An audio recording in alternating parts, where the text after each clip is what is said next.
So hello everyone.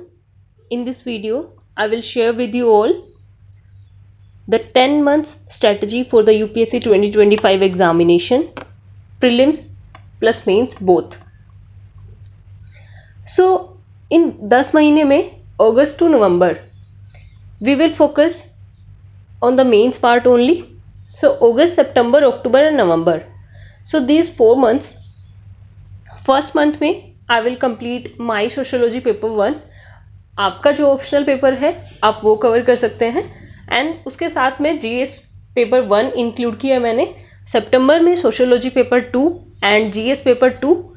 Then अक्टूबर में again sociology paper 1 क्योंकि एक रीडिंग हमारी अगस्त में हो चुकी होगी. अभी हम सेकेंड रीडिंग कर रहे होंगे अपने ऑप्शनल की.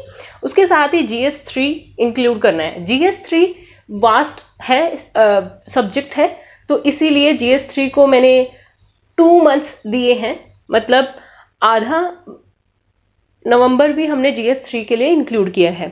सो अक्टूबर में सोशियोलॉजी पेपर 1 अगेन उसका second revision and GS paper 3 हम कवर करेंगे. नवंबर में सोशियोलॉजी पेपर 2 का सेकेंड रिवीजन और उसके साथ साथ हम जीएस 3 का जो रिमेनिंग पार्ट होगा वो और जीएस 4 कंप्लीट करेंगे. सो अब मेंस रेडी जब होने की बात आती है तो मेंस रेडी होने के लिए सबसे पहले आपके सारे जो पीवाईक्यूज हैं मेंस के हैंड रिटन अपने हाथ से लिखे हुए होने चाहिए और जो मेंस के जो ब्रॉड पीवाईक्यू थीम्स हैं उन थीम्स पे आपके पास नोट्स रेडीली अवेलेबल होने चाहिए ताकि जब आप जिस टाइम भी आप मेंस लिख रहे होंगे तो इजीली आप सेल थ्रू कर पाएँ.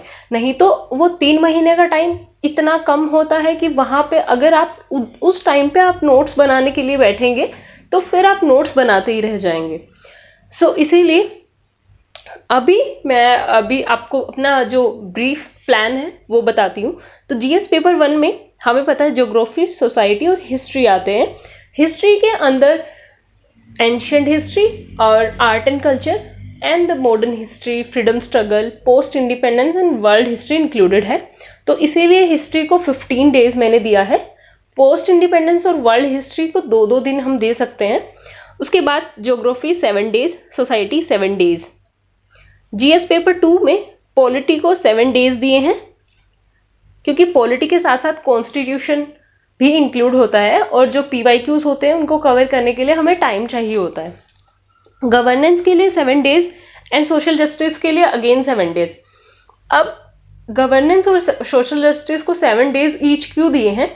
क्योंकि ये पार्ट सिर्फ मेंस रिलेटेड होता है और हम इसे प्रीलिम्स के लिए नहीं पढ़ते हैं. पॉलिटी को हम प्रीलिम्स के लिए पढ़ते हैं लेकिन जब मेंस की बात आती है तो मेंस के पीवाईक्यूज लिखने के लिए हमने पॉलिटी को 7 दिन दिए हैं.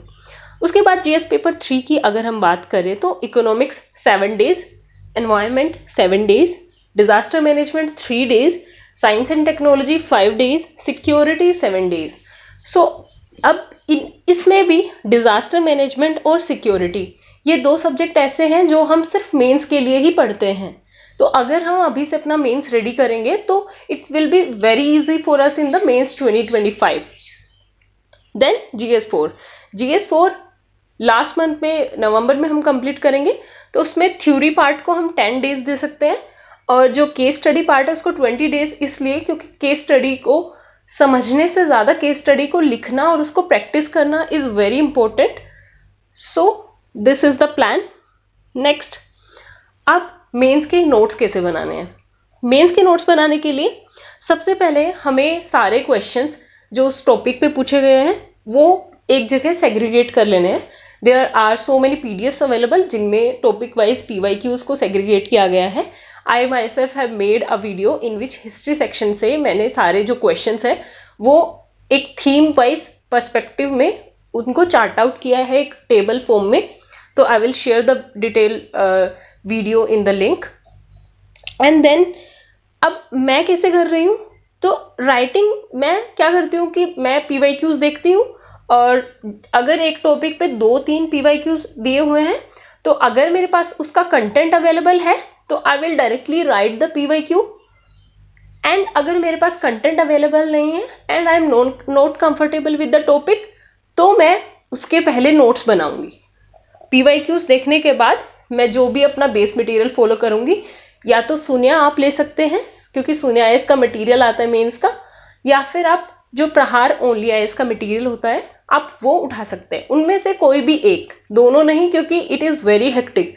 आप दोनों में से कोई भी एक जो आपको सही लगे आप वो चूज कर सकते हैं और उसके बाद अपने नोट्स बना सकते हैं। पीवाईक्यूज देखने के बाद नोट्स क्यों बनाते हैं, तो क्योंकि हमें पीवाईक्यू देखने के बाद पता चल जाता है कि पूछा क्या जा रहा है और थीम क्या है ब्रॉड। अब उसके बाद जब आपके पास नोट्स भी रेडी हो जाएंगे तब भी आपको पीवाईक्यूज लिखने हैं। नोट्स रेडी होने के बाद आप फिर से पीवाईक्यूज देखिए और अपना लिखना शुरू करिए। सो अब मेंस के लिए इतना। अब बात आती है प्रीलिम्स की। तो प्रीलिम्स के लिए दिसंबर से हम प्रीलिम्स फोकस हो जाएंगे। अब दिसंबर की अगर हम बात करते हैं तो सबसे पहले प्रीलिम्स के लिए पॉलिटी और इकोनॉमिक्स कवर करने चाहिए। मेरा मानना यह है क्योंकि पॉलिटी और इकोनॉमिक्स में मैक्सिमम क्वेश्चंस आते हैं इन दोनों सब्जेक्ट से, तो और ये दोनों ही बेस और फाउंडेशन के लिए बहुत इंपॉर्टेंट है। तो 15 डेज ईच मैंने दिसंबर में पॉलिटी और इकोनॉमिक्स को दिया है ताकि कोई भी सेक्शन इसका छूटे ना। और इसके साथ साथ दिसंबर तक पीटी 365 आने लगती हैं, वो आपके अकॉर्डिंगली आपको देखना है, आपको प्रायोरिटाइज करना है। अगर आप डेली मतलब मंथली मैगजीन्स आप पढ़ रहे हैं तो आप वो कंटिन्यू कर सकते हैं या फिर आप पीटी 365 पढ़ सकते हैं। उसके साथ साथ सेक्शनल टेस्ट इस टाइम पे देने चाहिए। अगर पॉलिटी आपने पढ़ा है तो पॉलिटी के सेक्शनल टेस्ट जो आते हैं तो आपको वो अटेम्प्ट करने चाहिए। इकोनॉमिक्स के भी सेम सेक्शनल आपको टेस्ट अटेम्प्ट करने चाहिए। अब जनवरी में geography, environment and science tech, अब इनको 10 दिन दिए मैंने each. To every subject I have allotted 10 days. Why? और मैंने इन तीनों को एक साथ क्यों रखा है, क्योंकि geography and environment are very much connected and environment से ही science is connected. So 10 days each to these also. Again PT 365 sectional test and PYQs हमें analyze करने हैं। I will try to analyze PYQs on my YouTube channel और मैं videos upload करने का try करूँगी prelims के लिए 2013 से लेके 2024 के questions। मैंने 2024 को के जो prelims paper है उसको भी analyze करके अपने YouTube channel पे upload किया है। आप वो video जाके देख सकते हैं। I will share the playlist in the description. Next फरवरी में मैंने हिस्ट्री को पूरा फरवरी डिवोट किया है क्योंकि हिस्ट्री के मेजर सेक्शंस हैं प्रीलिम्स के लिए, ancient history, medieval history, art and culture and modern history. अब आप यहाँ पे कितना टाइम किसको डिवोट करेंगे वो आपको प्रायोरिटाइज करना है। Ancient history and medieval history में I am very much comfortable, तो मैक्सिमम टाइम मैं मॉडर्न हिस्ट्री को दे देती हूँ और आर्ट एंड कल्चर को दे देती हूँ। तो वो आपको प्रायोरिटाइज करना है कि कौन सा सब्जेक्ट आपको कितना आपका प्रिपेयर्ड है, उसके अकॉर्डिंगली आप टाइम डिवोट कर सकते हो। अगेन सेक्शनल टेस्ट, पीटी 365 और पीवाईक्यू एनालिसिस।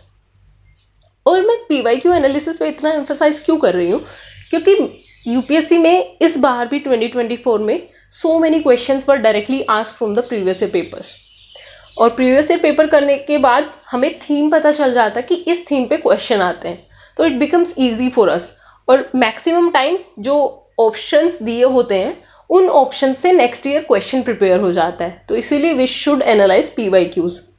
अब मार्च में पॉलिटी, इकोनॉमिक्स एंड ज्योग्राफी। अब यहाँ पे हमारी सेकेंड रीडिंग शुरू होती है प्रीलिम्स के लिए, तो इसमें मैंने पॉलिटी, इकोनॉमिक्स और ज्योग्राफी को तीनों को एक मंथ में रखा है। अब सक्सेसिव जो आपकी रीडिंग होती है उसके साथ आपका टाइम कम होना चाहिए। अब पॉलिटी और इकोनॉमिक्स को हमने 15 डेज दिए थे, तो अब यहाँ पे हम 10 डेज ईच करेंगे इनको, और यहाँ से आप अपने फुल लेंथ टेस्ट शुरू कर सकते हैं। क्यों? क्योंकि आपने एक फुल रीडिंग कंप्लीट कर ली है अपने सिलेबस की, तो यहाँ से आप फुल लेंथ टेस्ट शुरू कर सकते हैं और साथ साथ पीवाईक्यूज देख सकते हैं। देन अप्रैल में environment, science and technology and history की सेकेंड रीडिंग आप कंप्लीट करेंगे। मई जो कि हमारा प्राइम मंथ है, तो मई में हम पता है हमें 2 रीडिंग हमारी ऑलरेडी हो चुकी है हमारे सिलेबस की, तो मई में जो 25 मई को हमारा एग्जाम है, तो we will do one thing that every 2 day will revise the subject। और या आप प्रायोरिटाइज कर सकते हैं कि कौन सा सब्जेक्ट आपका वीक है, आप उसको ज़्यादा टाइम डिवोट कर सकते हैं एंड अकॉर्डिंगली आप प्रिपेयर कर सकते हैं। एंड अगेन मई में जो लास्ट के 20-25 डेज बचते हैं, आप full length test if you want you can give, otherwise it is very dedicated strategy कि लास्ट के जो मंथ होता है उस टाइम आपको सिर्फ और सिर्फ प्रीवियस ईयर पेपर्स ही एनालाइज करने चाहिए। So this was all. And one more thing is that I have segregated PYQ section wise, और जो हिस्ट्री का जो मैंने सेक्शन वाइज एनालिसिस किया है उसका मैंने एक वीडियो अपलोड कर दिया है चैनल पे, you can go and check in the description. So thank you very much, I hope you like the video.